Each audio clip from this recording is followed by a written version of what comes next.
بسم الله والحمد لله والصلاة والسلام على رسول الله صلى الله عليه وسلم. أهلا بكم أبنائي وبناتي طلبة وطالبات الصف الأول الإعدادي الأزهري، ومع الحديث الثامن من أخلاق المسلم. عن أبي هريرة رضي الله عنه عن رسول الله صلى الله عليه وسلم قال: المسلم من سلم المسلمون من لسانه ويده، والمؤمن من أمنه الناس على دمائهم وأموالهم. رواه النسائي. طيب، يدعو هذا الحديث إلى التجلي بمكارم الأخلاق، يعني المسلم اللي ما يأذيش حد، لا في مال ولا في عرض ولا في أي حاجة خالص ولا في نفسه. المسلم لا يغتاب، لا يقتل، لا يأذي، لا يضر. ده المسلم الصحيح. من فعل ذلك هل نتهمه بعدم الإسلام أو الكفر؟ لا، يبقى إيمانه ناقص، إسلامه ناقص، محتاج يكمل التزامه بدين الله عز وجل. تمام. يبقى التحلي ده من مكارم الأخلاق، فيبين أن الإسلام يدعو إلى عدم الإيذاء. أنا ما أذيش حد، لا باللسان ولا بالإيد ولا بأي حاجة خالص. ويدعو إلى تأمين الناس على دمائهم. ما ينفعش حد يقتل حد بدون سبب، يكون سبب يعني إيه، ما فيش فيه شك. خلاص، اللي هو التعدي مثلا، بيدافع عن نفسه حصل، لكن يقتل واحد كده او يقتل واحد يتهمه بحاجه هو يقتله، انت مش هيئه تنفيذ. انت توصل الامر لاهل الحق في ذلك، اللي هم ايه؟ اللي هم القضاه، سواء بقى هتقولي قضاء شرعيين او غير شرعيين. دلوقتي بالوقت ليس لك هيئه تنفيذ، انت لست سلطه تنفيذيه، انت مواطن عادي بتلجئ امرك الى من بيده الامر. لكن انا اخد حقي بايد وده ياخد حقه بايد وحقه بايد، هتبقى غابه. كل واحد عايز ياخد حاجه ياخدها بدراعه، ما ينفعش.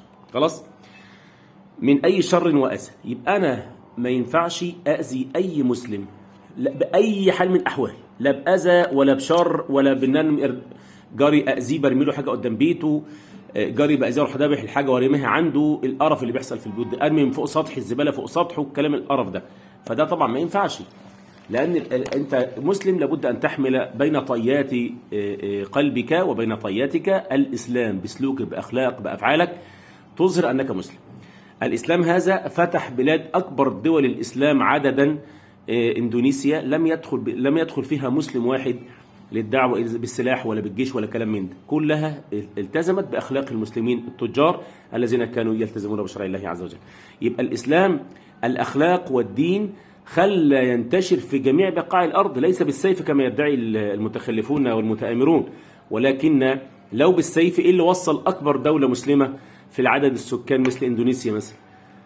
لم يدخل هناك مقاتل واحد ولا محارب واحد، ولكن جميع الإسلام انتشر في الصين وفي اليابان وفي الدول دي، وفي إندونيسيا طبعا دولة مسلمة كبيرة، بالتجار، بالأخلاق.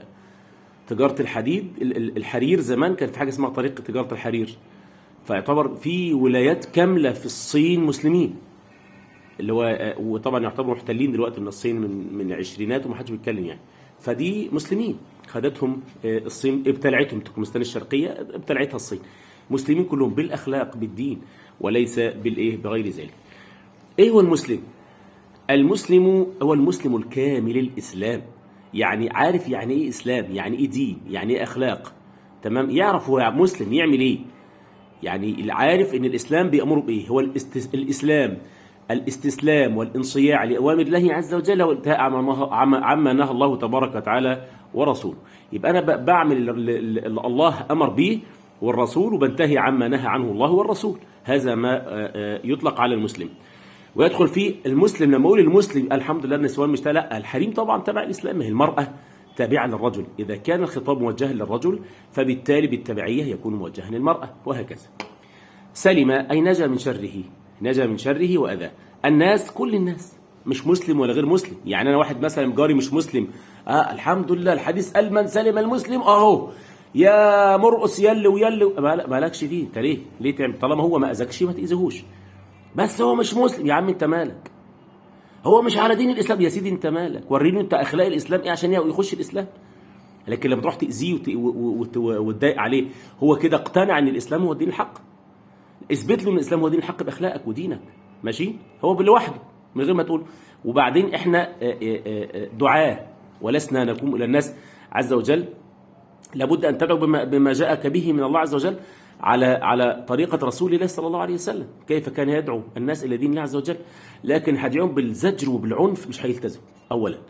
تمام؟ يبقى أخلاقك وريني أنت مسلم، وريني أنت فين الإسلام فيك، اثبت لي إن ده منك، اثبت لي بمعاملاتك، اثبت لي بأخلاقك، اثبت لي بدينك. ادعو الناس بأخلاقك أنت، ماشي، بسلوكك أنت اللي تدعي الناس للدين الله عز وجل. لكن جاري مسلم أو ما يعنينيش، له حق الجيرة ولا حق الدفاع ولا حق كل حاجة، وصيانة العرض وصيانة المال وكل حاجة، كأنه بالظبط حق المسلم في الايه، في الحماية. المسلم له حقوق كتير عليك، وده له حق الجيرة، جارك تحميه، خلاص. له الأمان في بلدك، وطبعا مواطن زيه زيك له المواطنة في بلدك وبلده، لأنها بلده بلدك، يبقى له المواطنة كاملة. ما تجيش انت تنتزع هذا الحق منه لأنه غير مسلم، هذا لا يجوز. الناس، كل الناس، مسلم وغير مسلم، مسلم وغير مسلم، يعني أدافع عن مسلم زي ما دافع عن غير المسلم، أحمي عرض المسلم زي غير المسلم بالظبط. واحد غير مسلم أدافع عنه كأنه كان مسلم. الدين بقى التوحيد والعقيدة، ودي حاجة تانية خالص، لكن الحقوق دي حقوق. والمؤمن المراد الكامل الإيمان. طيب، الإسلام دعا الإسلام أبناءه للتحلي بمكارم الأخلاق. بعثت لأتمم مكارم الأخلاق، أي أن الدين كله قائم على الأخلاق. العقائد والتوحيد والمعاملات في الآيات، آياتها لم تتجاوز النيف من العدد، لكن القرآن في الأخلاق والسلوك والأداب آيات كتير جدا تدل على هذا الأمر. طيب، عانى النبي صلى الله عليه وسلم بتربيته على الأخلاق الفاضلة وفعل الخير وترك الأذى إلى آخر الكلام ده. طيب، المسلم الكامل والمؤمن الكامل. المسلم الذي يسلم الناس من شر لسانه بالسب والشتم والأذية وكل الكلام ده، أو الغيبة والنميمة وكل ده وغيره، هو ده المسلم. وكذا يسلم الناس من أذى يده بالاعتداء بالضرب والقتل والسرقة وغير ذلك. وأن المؤمن الكامل هو الذي يأمن الناس منه على دمائهم وأموالهم. أنا مؤمن ما أقتلش مهما كان السبب، ما أقتلش. أنا مؤمن ما أذيش وأضرب وعنف وبهدل مش مؤمن. ده مؤمن إيه؟ ده طبعا ليس سلوك المؤمن.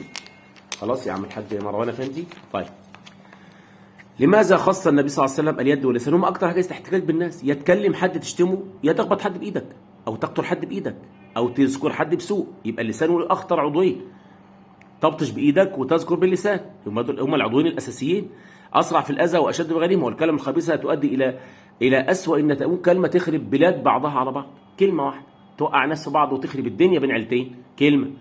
يبقى الكلمة خطورتها فظيعة جدا في هذا الأمر. طيب، ليس من الإيذاء في شيء تأديب الولد وولده أو المعلم تلميذ. لو أنا معايا سواك وقمت خبطت مروان، أنا كده خلاص مش مسلم، مش مؤمن يعني لو مروان مثلا بجاوب ما جاوبش خبطه على بتاع كده يعني، يبقى كده أنا موتت الواد يعني وبتاع؟ لا. فطبعا الحاجات البسيطة، مش الضرب إن أنا أجيب شومة عشان بستعجب من أولياء الأمور. انت ما بتضربش انت يا اخوانا، لا حول. وانا رايح سلخانه يا جدعان، اهدوا بالله، ما ينفعش العيال، احنا عارفين ولادنا لازم البتاع يا جاي يا ولاد. هو يعني صلى الله عليه وسلم كان انس بن مالك يخدمه 10 سنين، قال والله ما قال لي شيء فعلته لما فعلته، ولا لشيء تركته لما تركته، صلى الله عليه وسلم. فانا لم اتي لكي اعذب، ولكن جئت لكي اربي واعلم. فهناك فرق بين اللي بيعذب ده عشماوي بتاع لكن احنا مش بنعذب يا جدعان. الواد ما بيسمعش، بالراحه سنه، ايه، واحده بالراحه. انت يا شيخ محمد الكلام ده مش نافع. انا استعجبت جدا. اول امور عايزين نعذب الولاد، فده سبحان الله حاجه غريبه يعني، فسبحان الله العظيم. طيب، اقامه الامام حدا في حدود الله عز وجل على مستحقه. يبقى ده طبعا ليس من الحديث ده، لا يذكر واحد امام اقام الحد على فظيع، ده قتل، ده قتل، ده قطع، ما هو سرق، ده ما هو عمل كده يستحق ذلك، فعل ما يستوجب عليه الحد. يبقى انت بتستعجب على ايه؟ خلاص. طيب، بل تعد هذه الامور اصلاحا وتهذيبا. هي الحاجات دي اللي هتقوم المجتمع وتنشئه نشأة سليمة صحيحة. ليس لن تقوم على الايه، على الغش والخداع والضرب والاذى والقتل والسرقه والنهب. ويقول لك ما فيش حد ما ياخدش فيها ساعه. ليه يا ابن مين يعني؟ يا ابن فلان باشا وتركان علان باشا. طب يوم القيامه هتشوف الباشا ده هيعمل ايه هناك. ما يوجد الا الحديث بيان عظمة الإسلام في الحفاظ على دماء الناس وأموالهم. طبعا الناس، مش المسلم بس، يعني مش موضوع المسلم بس، لا، المسلم وغير المسلم أيا كان من يطأ الأرض بجواري لم يؤذيني ولم يستدعي إيذاء لي من أي مكان، يبقى حقه زي بالظبط مواطن في البلد، زي بالظبط. المدينة موجودة وكان فيها يهود وكان فيها مسلمين وكان فيها مسيحيين، كل حاجة مفيش مشكلة وعايشين. والوثيقة بتاعت المدينة بتاعت الميثاق العظيم اللي عمله النبي صلى الله عليه وسلم يوضح كده، كل واحد في حاله يعيش. انت عايز تخش اسم مرحب، مش عايز مرحبين، انت حر، مش هجبرك على كده، انت حر. حب الخير وبذل الإحسان من أرقى تعاليم الإسلام. الدعوة إلى حسن الخلق بمعاملة الناس كافة بمعاملة طيبة. كل الناس بقى لازم لساننا كويس مع الناس، أخلاقنا مع الناس كويسين. إذا تخدم ما قدرتش خلاص على قد ما أقدر. العفو والصفح وترك المؤاخذة أولى من المطالبة بالمعاقبة. يعني دايما اللي بيعفو فمن عفا وأصلح فأجره على الله. يبقى إنك تعفو وتصلح ده أهم حاجة من أخلاق المسلم طبعا. عمرو قلب شافعي، هو جاي دلوقتي شافعي، طب حلو. من أخلاق الإسلام التي يجب على كل مسلم أن يطبقها على المسلمين ألا يؤذي أحد بلسانه أو يده، وأيضا أن يكون أمينا على دماء المسلمين. أنا أمين على المسلمين، مستحيل أذي حد، مستحيل أقتل حد. ربنا يا رب يعصمنا من الدماء يا رب إلى أن نموت، مستحيل. فسيبكم الكلام الفارغ بيتحط في الإعلام والكلام الفارغ ده، مستحيل يا إخواننا. من عرف دينه عرف دينه حق المعرفة لا يمكن يؤذي مسلم أو غير مسلم أو أيا كان جنسه أو أيا كان ديانته، ماليش علاقة أنا. لا إله إلا الله. فهو ده الدين يا أخوان، هو ده الدين الإسلام. أنا واحد جاري مسيحي، أهلا وسهلا، مرحبا يا حاج جورج، يا صباح الفل، ازيك يا جورج، أخبارك إيه؟ ازيك يا مينا، يا صباح الفل يا مينا. خلاص إيه؟ ده مش مسلم يا عم، أنا مالي يا حبيبي، أنا ماليش دعوة. مسلم وأنا ما يخش الإسلام خير ما يخش خير برضه، حر وحر. أنا ماله، عايز يخش مرحب، مش عايز يخش مرحبين، هو حر. لا أجبر أحد على شيء، وكذلك هو لا يجبرني على شيء. اقتنع بديني مرحبا اهلا وسهلا، ما اقتنعش اهلا وسهلا. يبقى ده كله عشان نعيش ايه الموضوع يبقى سوي كده وجميل ولذيذ. طب انا اؤمن بدينه؟ لا.